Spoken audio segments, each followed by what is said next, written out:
வர முடியல. வியாபாரத்துக்கு சாக்கு போய் சொல்ல மாட்டோம், திருமண காரி சாக்கு போய் சொல்ல மாட்டோம், எங்கள் ஊர் போகிற சாக்கு போய் சொல்ல மாட்டோம். ஆனால் இதுக்கு மட்டும் சாக்கு போக்கே எடுபடான்னு சொல்லி தம்பி ஜோயல் 2-3 வாரத்துக்கு முன்னால் சொன்னாங்க.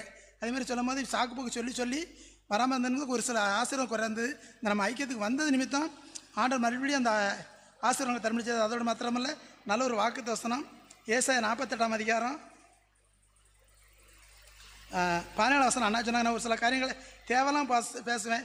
அப்போ அன்றைக்கி பெரிய வாக்குத்த வசனம், இஸ்ரவேல் பரிசுத்தராக இருக்கிற உண்மைப்பெற கர்த்தர் சொல்கிறாவது, பிரயோஜனமாக இருக்கிறது உனக்கு போதித்து நீ நடக்க வேண்டிய வழியே உன்னை நடத்துகிற உன் தேவனை கர்த்தர் நானே.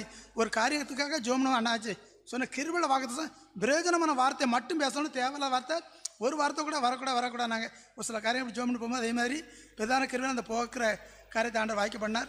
இந்த ஜபரியில் நிமித்தம் நடக்கிற கால் நடக்கிற ஊழியத்தில் வந்த நிமித்தம் தடைகளை நீக்கப்பட்டு திருமண காரியத்தை வைக்க பண்ணார். அதோட மாத்திரமல்ல, சின்னவன் ஒரு உத்தியோகம் அவனுக்கு கிடைக்கக்கூடிய சம்பளங்கள்லாம் கிடைக்க முடிச்சு. அதான் நம்ம 1 மணி நேரத்தை ஒதுக்கி வந்துட்டோம்னா நினைக்கிறதுக்கும் அறிவதற்கு மேலான